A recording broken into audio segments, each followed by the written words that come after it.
이번 주 우리가 묵상할 말씀은 출애굽기 17장, 구약성경 출애굽기 17장 1절부터 8절의 말씀입니다.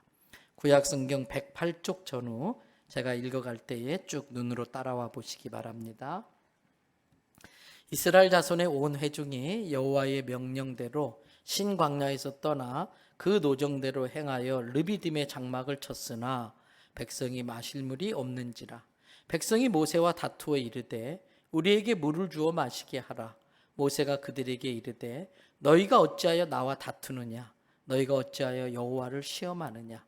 거기서 백성이 목이 말라 물을 찾으매 그들이 모세에게 대하여 원망하여 이르되 당신이 어찌하여 우리를 애굽에서 인도해 내어서 우리와 우리 자녀와 우리 가축이 목말라 죽게 하느냐? 모세가 여호와께 부르짖어 이르되 내가 이 백성에게 어떻게 하리이까? 그들이 조금 있으면 내게 돌을 던지겠나이다. 여호와께서 모세에게 이르시되 백성 앞을 지나서 이스라엘 장로들을 데리고 나일강을 치던 내 지팡이를 손에 잡고 가라. 내가 호렙산에 있는 그 반석 위 거기서 내 앞에 서리니 너는 그 반석을 치라. 그것에서 물이 나오리니 백성이 마시리라. 모세가 이스라엘 장로들의 목전에서 그대로 행하니라. 그가 그곳 이름을 마사 또는 무리바라 불렀으니 이는 이스라엘 자손이 다투었음이요 또는 그들이 여호와를 시험하여 이르기를 여호와께서 우리 중에 계신가 안 계신가 하였음이더라. 그때에 아말렉이 와서 이스라엘과 르비딤에서 싸우니라. 아멘. 할렐루야. 오늘 또 저와 여러분의 가정, 자녀 하는 모든 일들마다 하나님의 돕는 손길이 함께 하시길 주님의 이름으로 축복합니다. 오늘 설교의 제목이 뭔가요? 설교의 제목이 뭐예요? 동굴과 터널. 동굴과 터널이 있습니다. 둘 다 입구가 비슷합니다. 그래서 사람들이 들어갑니다. 처음 들어가면 캄캄하고 어둡습니다. 그 동굴이나 터널이든 계속 머물러 있으면 안 됩니다. 어떻게 해서든지 동굴이 되었든 터널이 되었든 거기서 빠져 나와야 됩니다. 그러나 나오는 방법은 완전히 다릅니다. 동굴은 돌아와야 돼요. 들어갔던 길로 다시 돌아 나와야 돼요. 터널은 끝까지 가서 빠져나와야 됩니다. 동굴이 터널이 되는 것은 끝까지 뚫고 갔기 때문에 터널이 될 수 있습니다. 어렵다고 힘들다고 안반이 나왔다고 바위가 크다고 포기하면 동굴로 남습니다. 그러나 아무리 안반이 단단하고 바위가 커도 끝까지 그걸 부수고 뚫고 나가면 동굴이 터널됩니다. 터널을 만드는 이유가 있습니다. 길이 없기 때문에 터널을 만드는 겁니다. 산이 있다고 포기하면 건너편에 아름다운 곳을 차지할 수 없습니다. 산이 너무 높아서 넘기 어렵다고 포기하면 건너편에 그 산 너머에 있는 귀한 보화들을 차지할 수가 없습니다. 그래서 우리는 산이 높다면 도저히 산을 넘을 수 없다면 터널을 뚫어서라도 가야 됩니다. 터널을 뚫으면 길이 됩니다. 그것도 그냥 길이 아니라 지름길이 됩니다. 그 다음부터는 험한 산을 넘지 않고도 원하는 곳에 더 빨리 더 쉽게 갈 수 있습니다. 그래서 우리는 터널을 뚫어야 됩니다. 우리의 인생도 동굴 인생이 있고 터널 인생이 있습니다. 동굴 인생은 들어가다가 막히면 원망하고 실망하고 낙심하고 포기하고 돌아섭니다. 험한 산을 넘지 못해서 하나님이 그 산 너머에 예비한 축복의 땅, 약속의 땅, 가나안 땅에 있는 여호와 이레의 큰 축복들을 누리지 못하게 됩니다. 동굴에 막혔다고 돌아서면 다시 세상으로 나가게 됩니다. 다시 믿음 없는 삶으로 돌아가게 됩니다. 다시 마귀의 종로 타며 마귀의 거짓말에 속아서 평생 죄만 짓다가 망하는 인생, 지옥 가는 인생이 되고 맙니다. 터널 인생은 없는 굴을 만들어서 길을 내는 인생입니다. 반드시 내가 뚫고 나갈 길을 만들겠다는 그 사명을 가지고 돌파하는 인생입니다. 여러분, 신앙생활에 있어서 참 중요한 것이 돌파입니다. 많은 사람들이 이 돌파의 과정을 돌파하지 못해서 주저앉아서 거기까지밖에 못 갑니다.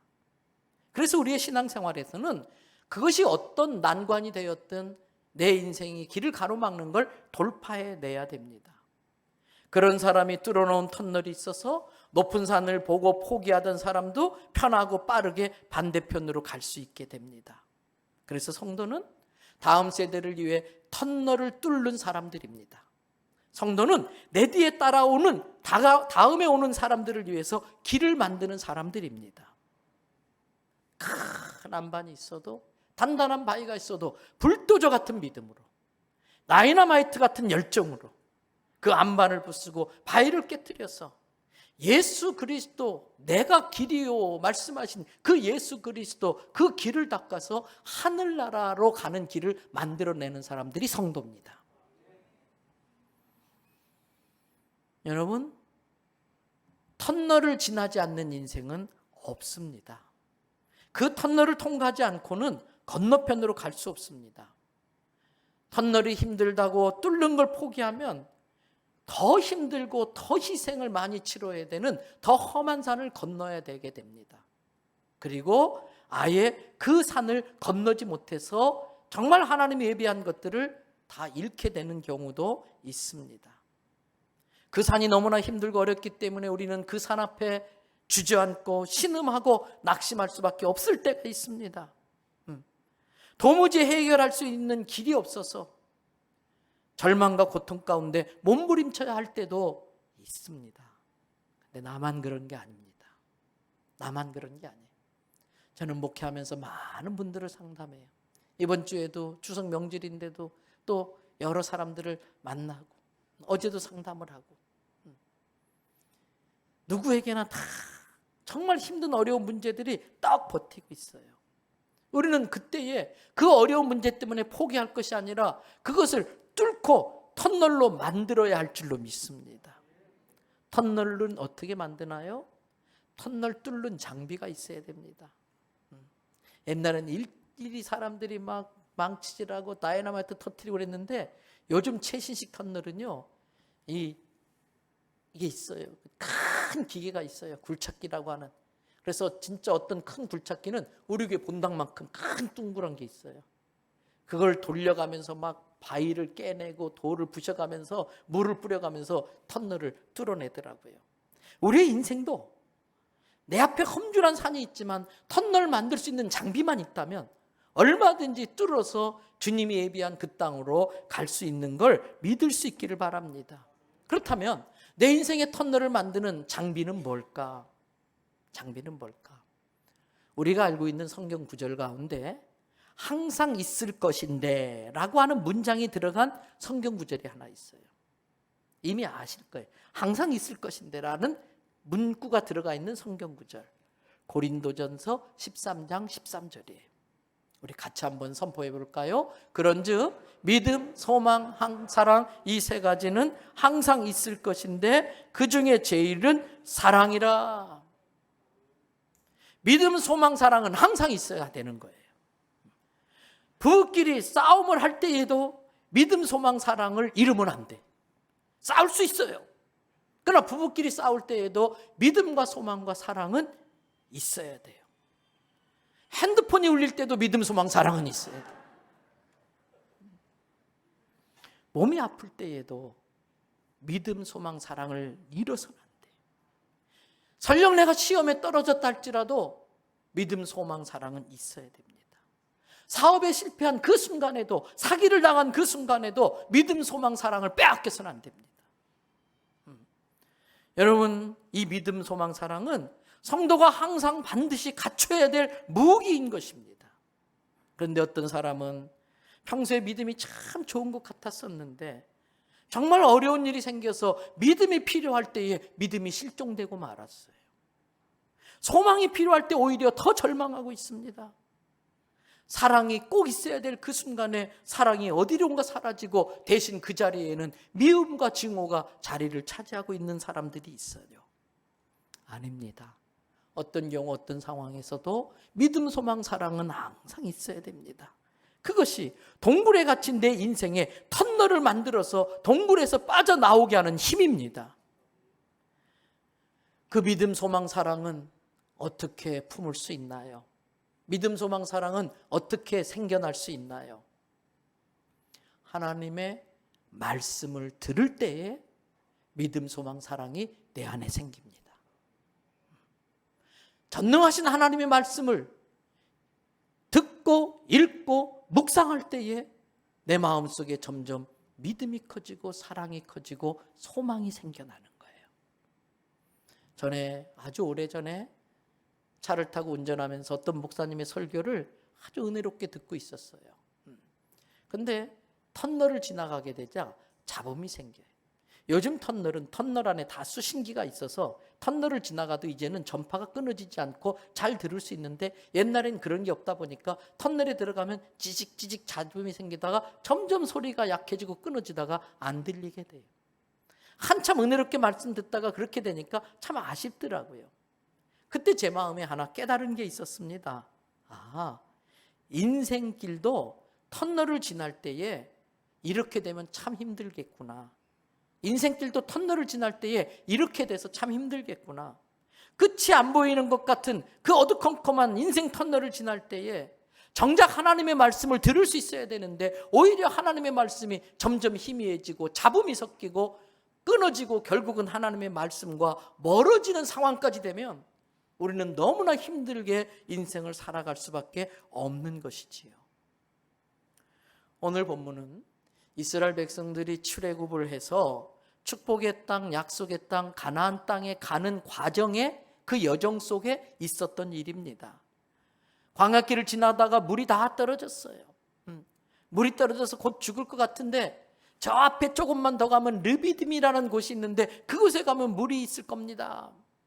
참고 갔어요. 웬걸? 물이 없어요. 죽을 지경이 돼서 겨우겨우 도착했는데 있어야 될 물이 없어요. 얼마나 낙심되고 절망이 되는지 그 순간에 내 인생의 동굴에 갇힌 것처럼 되는 겁니다.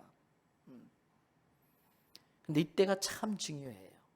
참 재밌는 것은 오늘 우리가 택한 본문 말씀이 출애굽기 몇 장인가요?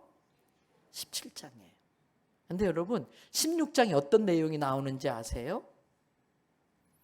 먹을 것이 없어서 굶어 죽을 때에 하나님께서 만나를 내려주시는 은혜를 베풀어 주셨어요.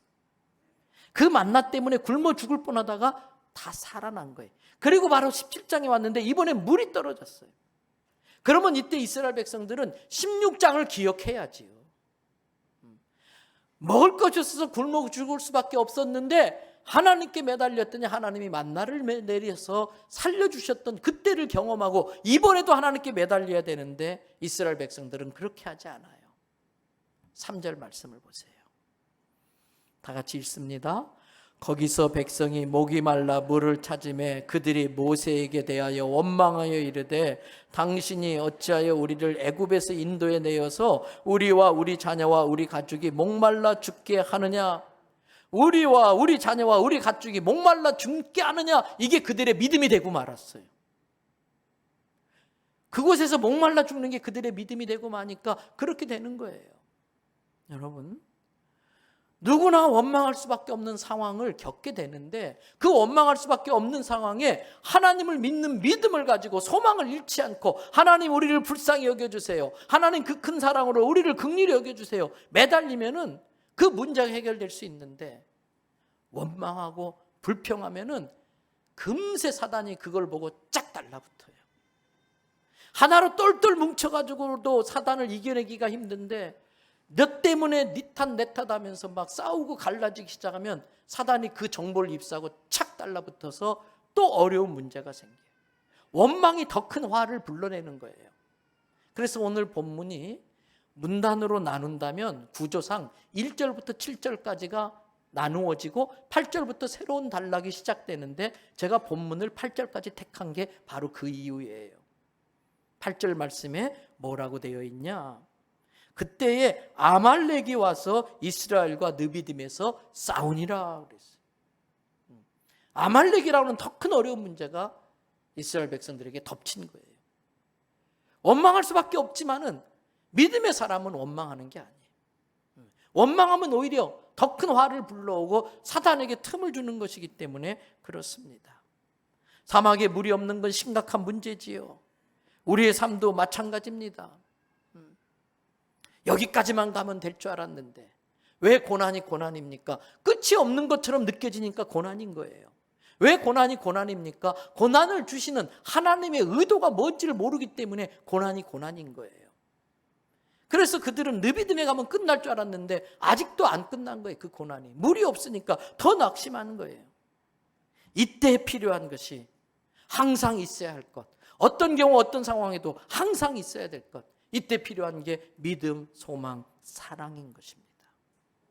진정한 믿음은 위기 가운데서 더 빛이 납니다.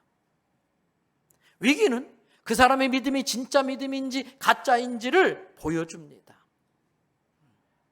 그 믿음, 소망, 사랑이 내 인생의 동굴을 터널로 만들어줍니다. 그래서 믿음의 사람은 문제 앞에서 어떻게 합니까? 여러분 4절 말씀을 보세요. 다 같이 한번 또 읽어보십시다. 모세가 여호와께 부르짖어 이르되 내가 이 백성에게 어떻게 하리이까? 그들이 조금 있으면 내게 돌을 던지겠나이다. 모세는 자기를 향해 돌을 던지려는 백성들을 향해서 너희들이 어쩌면 이럴 수가 있느냐, 내가 너희들을 위해서 얼마나 고생했는데, 그러면서 더 큰 돌로 치겠다고 들고 일어나지 않았어요. 그 시간에 모세는 하나님께 부르짖어요. 백성들이 돌로 치려고 하는 그 순간에 도망치지 않고 또 더 큰 돌로 맞설려고 하지 않고 모세는 하나님께 엎드려 부르짖어요. 부르짖는다는 건 필사적으로 기도했다는 겁니다. 온 이스라엘 백성들이 하만이라는 사람의 계계에 의해서 하루 한 날 같은 시간에 다 죽게 됐어요. 그때 에스더가 자기를 왕비에 세우신 것이 바로 이때를 위해서 세워주셨구나, 자기의 사명을 깨닫고 뭐라고 합니까? 죽으면 죽으리다. 죽으면 죽지. 죽으면 죽지. 그 믿음을 가지고 왕 앞에 나아가서 문제를 해결해요. 다니엘의 믿음을 지키다가 굶주린 사자굴에 던져지게 됐어요. 다니엘이 들어가요. 굶주린 사자에 잡혀 먹히면 죽으면 죽지. 죄의 유혹이 많고 죄 지을 가능성이 많고 힘들고 어려운 이 세상 주님이 불러가시면 가면 할렐루야. 아직도 내가 감당할 사명이 있어서 나를 살려두면 그것도 할렐루야. 죽으면 죽지. 이게 믿음의 배짱이에요. 오늘날 우리들에게 그 신앙이 필요한 거예요. 죽으면 죽지. 여러분, 예상하지 못했던 어려운 상황이 생겼어요. 비상사태가 벌어졌어요. 나라가 비상시국이 되면 대통령이 비상계엄령을 선포합니다. 우리의 신앙생활에도 그런 일을 만나면 비상계엄령을 선포해야 됩니다. 그리고 하나님 앞에 일주일 아침 금식 작전 기도를 하고 3일 온 금식 작전 기도를 하고 때로는 철학 기도를 하면서 이 위기를 극복해 나가야 할 줄로 믿습니다. 믿음의 사람은 더 큰 돌 던지려고 하지 않고 원망하고 남 탓하지 않고 하나님 앞에 엎드리는 거예요. 지도자 모세와 백성들의 다른 점이 뭡니까? 백성들은 문제 앞에서 원망했습니다. 모세는 문제 앞에서 기도했습니다. 이것이 믿음 있는 사람과 믿음 없는 사람의 차이입니다. 에덴 동산에 문제가 생겼습니다. 하나님께서 아담에게 아담아, 왜 따먹지 말라는 선악과를 따먹었어? 물으셨습니다. 그렇게 물으신 것은 정죄하기 위함이 아니라 아담에게 회개할 수 있는 기회를 주시기 위함입니다. 이때 만약에 아담이 하나님 미안해요, 죄송해요, 제가 실수했어요, 제가 잘못했어요, 다 제가 잘못한 겁니다, 내가 내 가정을 잘못 이끌어서 다 제가 잘못한 겁니다, 이랬더라면 많은 상황이 달라졌을 거예요. 근데 아담이 뭐라고 합니까? 하나님, 낸들 뭐 따먹고 싶어서 따먹은 줄 아세요? 하나님이 만들어주신 저 여자가 코맹맹이 소리로 따먹으라고 막 그러는데 하나님께서 가정을 잘 평화롭게 이끌라고 하셨으니까 가정의 평화를 지키기 위해서 나도 부득불 따먹었어요. 그러니 하나님, 이 여자 주신 하나님과 나보고 따먹으라고 하신 저 하와 책임 아닙니까? 아담은 하와를 원망하고 하와는 뱀을 원망합니다. 책임지고 기도하는 사람은 하나도 없이 원망하는 사람만 있습니다. 절대 사건 문제가 해결될 수 없습니다. 잘 되는 집안과 망하는 집안이 있습니다. 어느 집안이나 위기는 옵니다. 어느 집안이나 위기는 옵니다. 그런데 그 위기 때에 잘 되는 집안은 여보 너무 낙심하지 마세요. 요즘 내가 좀 신앙생활 좀 등한히 하고 기도생활 등한히 했더니 요 마귀 새끼들이 또 달라붙네요. 여보 힘냅시다. 우리 같이 작정 기도합시다. 금식 기도합시다. 중보기도 부탁합시다. 제가 더 열심히 하겠습니다. 잘 되는 집안에 아이고 못 살아 내가 이럴 줄 알았어.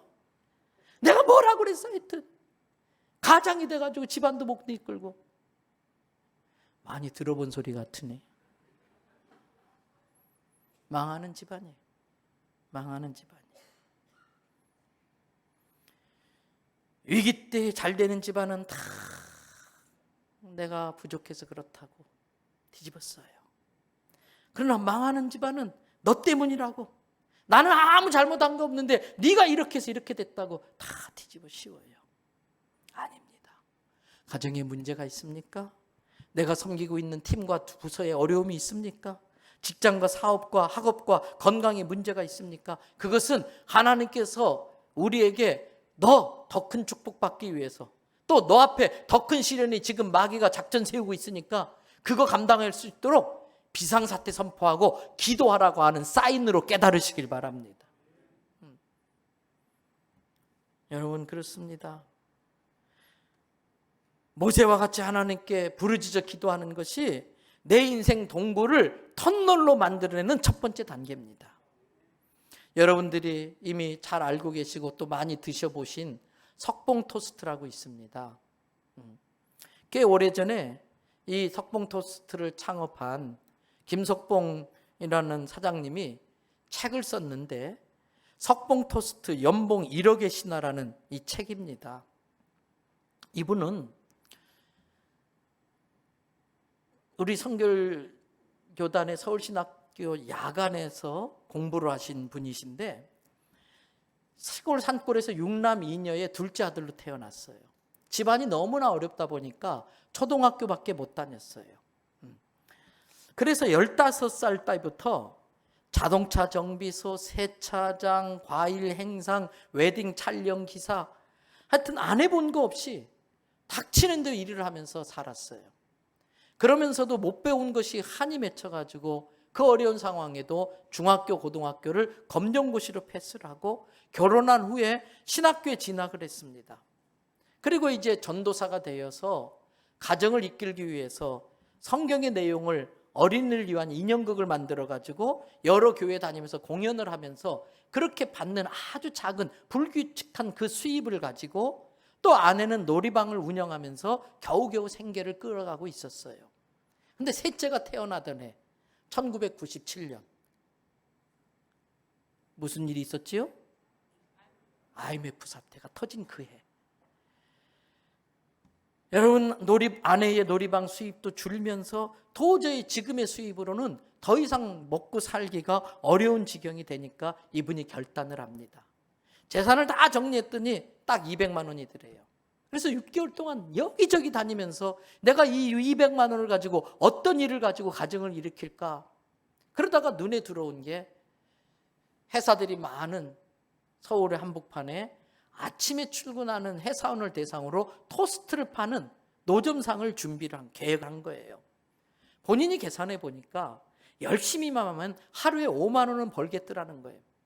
그런데 딱 노점상을 시작하니까 그 가게 주인이 와서 우리 가게 앞에 이런 거 있으면 장사 안 된다고 딴 데로 옮기라고 막 한참 장사하는데 구청에서 단속 나와가지고 막 도망가다가 다치고 그 술에 빼앗기고 또 장사할 만하면은 깡패들이 와서 자릿세 내놓으라고 막 하고 그래서 5만 원은커녕 하루 평균 매출이 5,500원. 너무나 힘들어요. 그래서 하나님 앞에 새벽에 막 울고 부르짖으면서 기도하는데 그때 하나님께서 자기에게 깨달음을 주시다는 거예요. 어떤 외부 환경이 문제가 아니라 내 자신의 태도가 문제구나. 나의 자세가 문제라는 것을 성령께서 깨우쳐 주더라는 거예요. 가만히 생각해 보니까 그동안 자기는 길거리에서 그런 노점상한다는 게 부끄러워가지고 아는 사람이 자기를 못 알아보도록 모자를 푹 눌러 쓰고 장사를 했어요. 깡패들이 오면 좀 돈을 덜 빼앗기려고 허름한 옷, 불쌍하게 보이려고 그런 남루한 옷을 입고 장사했어요. 그러니까 손님들이 안 오는 거예요. 아예 안 오는 거예요. 이 김석봉 씨는 더 이상 안 되겠다는 생각에 그의 마음을 기도하면서 고쳐먹습니다. 그리고 자기 자신의 태도부터 달라져야겠다는 생각에 날마다 거울을 보고서 반가워하는 표정, 또 아주 상냥한 미소 짓는 표정이 자연스럽게 배어나오도록 거울 보고 수백 번, 수천 번 연습하고 또 연습해요. 진정성이 느껴지는 반가운 인사와 미소로 손님을 맞이하게 할 수 있게 해달라고 하나님께 막 매달려 기도해요. 그때 이렇게 기도했어요. 하나님, 이 손에게 솜씨를 주셔서 제가 만드는 토스트가 맛나게 해주십시오. 제가 만드는 토스트를 먹는 분들이 건강하게 해주십시오. 제가 만든 토스트를 먹은 손님들이 하는 모든 일들마다 잘 되게 해주십시오. 매일 새벽같이 이렇게 기도하는 거예요. 김덕봉 사장은 그의 책에서 이렇게 말합니다. 내면의 변화를 원하면 기도부터 시작해라. 당신의 인생이 달라지려면 내면부터 달라져야 되는데 그 자기 자신이 달라지려면 기도부터 시작해라. 그렇게 해서 자기를 바꾸게 해달라고 기도했더니 정말 마음이 달라지고, 그랬더니 말하는 게 달라지고, 사람 대하는 태도가 달라지고, 얼굴 표정이 달라지니까 주변이 달라지기 시작하는데, 자기가 달라지니까 손님들도 달라지고 막 사람들이 몰려들기 시작하는데 정신을 못 차릴 정도로 장사가 잘 되는 거예요. 그런데 그는 여기서 멈추지 않았습니다. 이왕 시작한 거 최고의 토스트를 만들겠다 결심을 하고서 호텔 주방장이 입는 유니폼을 맞춰 입고 노점상을 하는 거예요. 그 당시 일반적으로 다른 가게들은 조미료나 설탕이 들어간 그 토스트가 대부분인데, 그는 계란에다가 신선한 야채를 넣어서 만드는 건강 토스트를 만들어 팔아요. 계란도 일반 계란이 아니라 비싼 영양란을 사용합니다. 당시엔 대부분이 마가린을 사용하는데 그 당시에는 드물게 이분은 카놀라유라고 하는 기식용유 기름을 사용해요. 손님들이 보고서, 유니폼을 보고서 어느 호텔 주방장 출신이시냐고 물어봐요. 이 토스트는 무슨 재료가 들어가서 이렇게 다른 집하고 차별나게 맛이 있냐고 물어보기 시작합니다.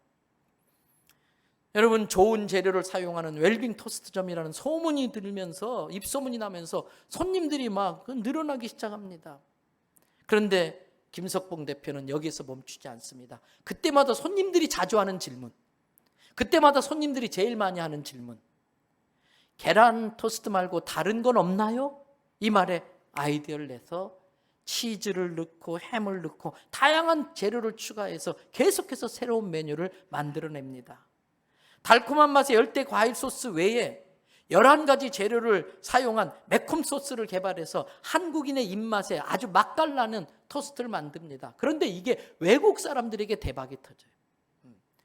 그 지역 특성상 외국 손님들이 많이 왔다 갔다 하면서 아주 저렴한 가격에 맛있는 영양가 있어 보이는 이 토스트를 사 먹기 시작하자 그는 바로 서점에 달려갑니다.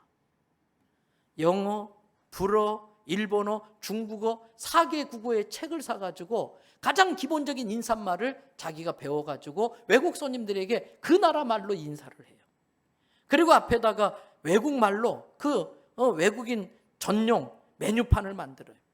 이 토스트는 무슨 재료, 뭐가 들어갔고 외국인 전용 외국어 메뉴판을 만드니까 이 뜻밖의 서비스에 이 외국인들이 감동하면서 글을 막 올리기 시작해요. 그러면서 한국에 갈 때에 한국 서울에서 꼭 가봐야 될 맛집이, 이 집이 가이드북에 올라가기 시작하는 거예요.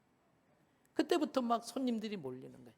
심지어 일본 방송사에서 취재를 나오기까지 하는데 일본 관광객들 사이에서 김석봉이 그 봉자를 따가지고서 무교동의 봉사마, 무교동의 봉사마로 소문이 나서 아줌마들, 젊은이들이 와서 사진 한번 찍고 가자고.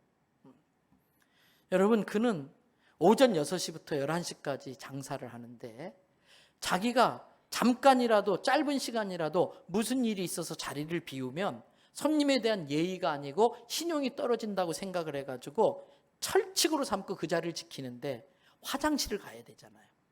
그러니까 아예 눈 뜨고부터 오전 11시 영업이 끝날 때까지 물 한 방울 마시질 않아요. 화장실 안 가려고. 그렇게 노력한 끝에 그는 이 토스트 포장마차 집을 시작한 지 3년 만에 연봉 1억을 달성하게 돼요.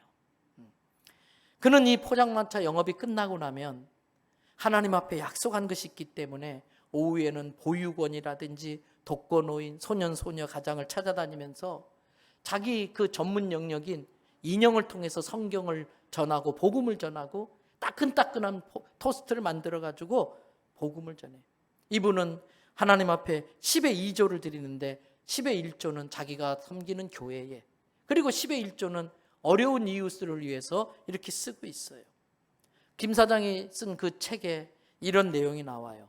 토스 장사를 처음 시작하면서 새벽마다 하나님 앞에 기도할 때 기도했던 내용이 나오는데, 그 기도 내용이 뭐냐면, 하나님, 화장실이 집 안에 있고 방이 3칸 있는, 방 3칸 있는 집을 주십시오. 새벽마다 가가지고 소리내고, 하나님, 화장실이 집 안에 있고 방 3칸 있는 집을 주세요. 막 기도하니까 옆에 있던 다른 집사님이 듣고서 너무 재밌어가지고, 아이, 진성 아빠, 기도를 어떻게 그렇게 해요? 물은 거예요. 그때 이 김성권 대표는 그럴 때마다, 집사님, 기도 내용이 구체적이어야 하나님이 들어주시기가 쉽지 않겠습니까? 그리고 구체적으로 기도했더니 정말 방 3칸짜리 집을 주시더라는 거예요. 그때부터 사업을 위해서도, 사업에 관한 기도도 구체적으로 기도했더니 항상 구체적으로 응답해 주시더라는 거예요. 그렇습니다. 인생의 긴 터널을 지날 수밖에 없을 때에 하나님을 신뢰하고 기도하면 위기가 기회로 바뀌는 걸 믿으시기를 바랍니다. 기도가 믿음입니다. 기도가 능력이에요. 이스라엘 백성들처럼 문제 앞에서 원망하지 않고 남 탓하면서 돌 던지려고 하지 않고, 모세처럼, 김석봉 사장처럼 하나님께 의논하고 하나님께 부르짖는 믿음의 사람들이 되기를 축복합니다.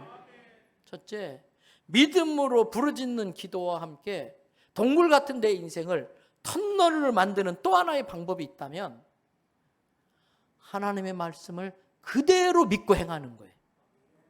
하나님의 말씀을 그대로 믿고 행하는 거예요.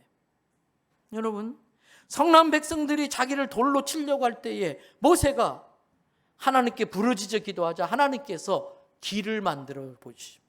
방법을 보여주세요. 문제 해결하는 방법을 알려줍니다. 오늘 본문 출애굽기 17장 5절과 6절의 말씀 다 같이 함께 읽겠습니다.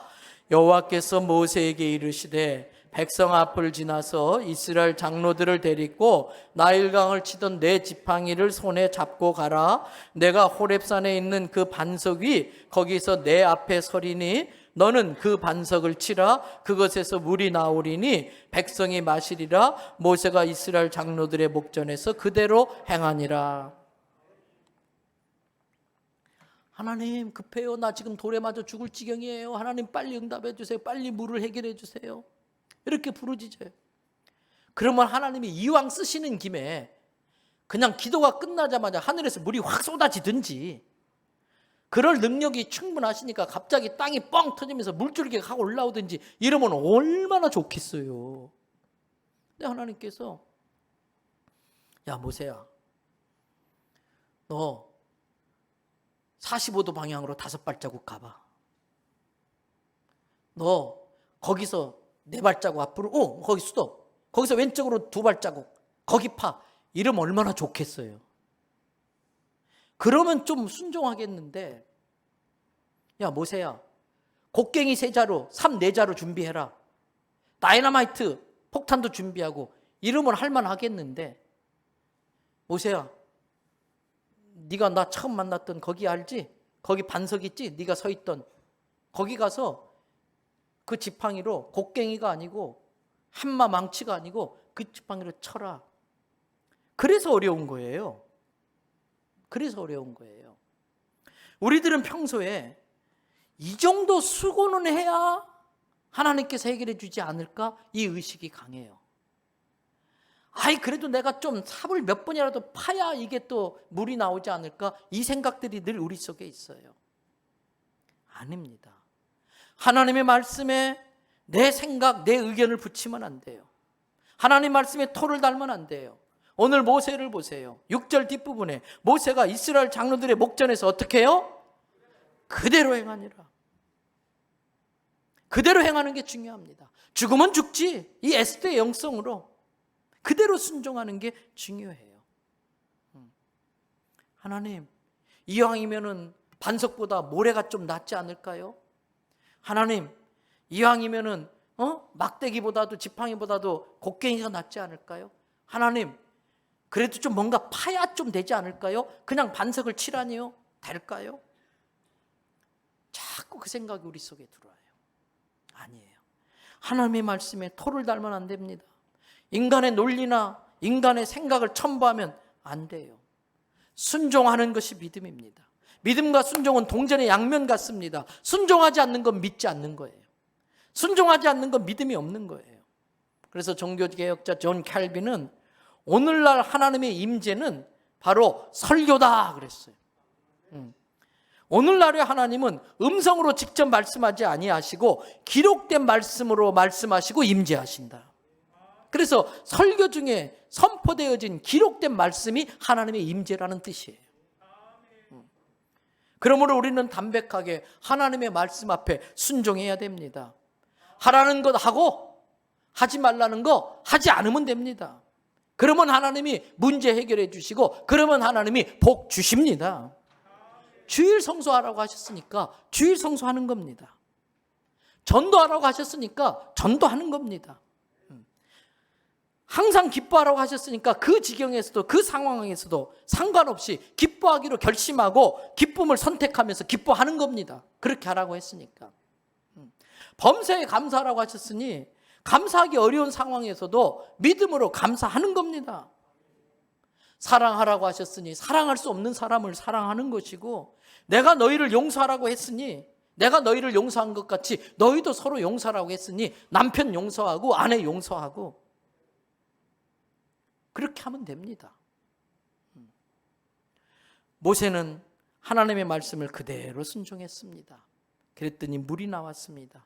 그랬더니 성난 백성의 손에서 하나님이 건져주셨습니다. 순종이 기적을 만듭니다. 그러므로 하나님, 제가 무엇을 순종할까요? 묻지 마세요. 제가 하나님 무엇을 순종할까요? 묻지 마시고 이미 하신 말씀부터 순종하기 시작하세요. 이미 주신 말씀부터 순종하기 시작해야 돼요. 이제 말씀을 마무리합니다. 히브리서 13장 8절 말씀. 예수 그리스도는 어제나 오늘이나 어떠하시다고요? 영원토록 동일하시다. 할렐루야. 여러분, 2000년 전 베데스다 연못가에서 38년 된 병자를 고치신 예수님은 오늘 이 시간에도 우리와 함께하는 줄로 믿습니다. 죽은 나사로를 살린 예수님은 오늘 우리와 함께하는 줄로 믿습니다. 모세의 지팡이를 통해 반석에서 물을 내게 하신 하나님은 오늘 또 살아계셔서 내 인생의 반석에서 물을 내게 해주시는 하나님이시네요.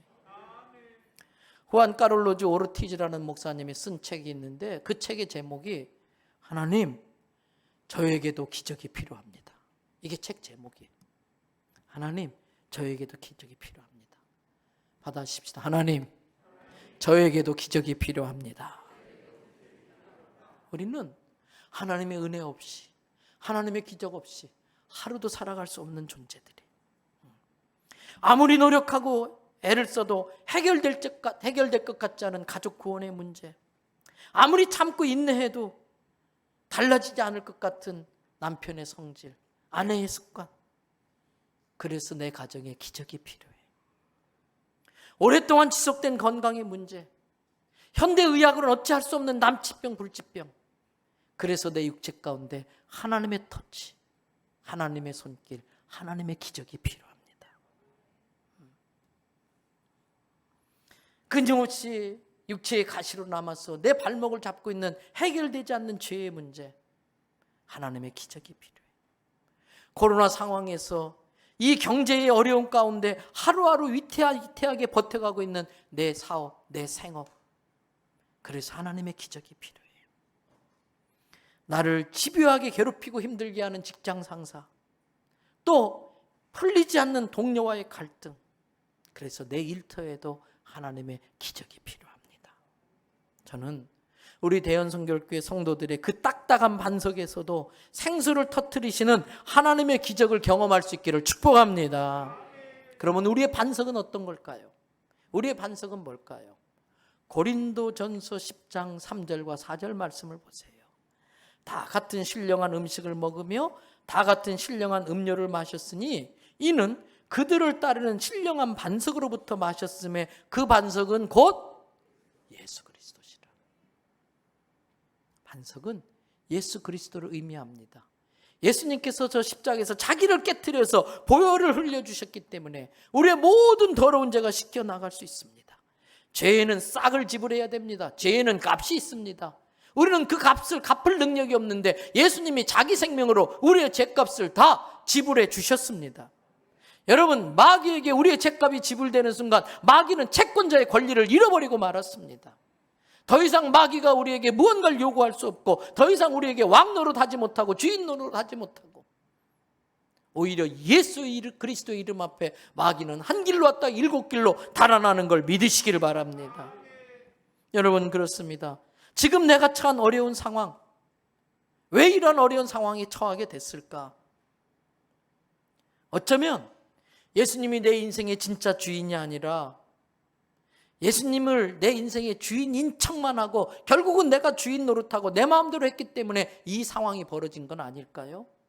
하나님의 은혜로 충분히 잘 살고 있는데도 더 잘 살고 싶은 욕심 때문에 하나님의 말씀에 순종하는 척만 했었지 그대로 행하지 않고 내 멋대로 내 뜻대로 하려고 했다가 화를 자초한 건 아닐까요?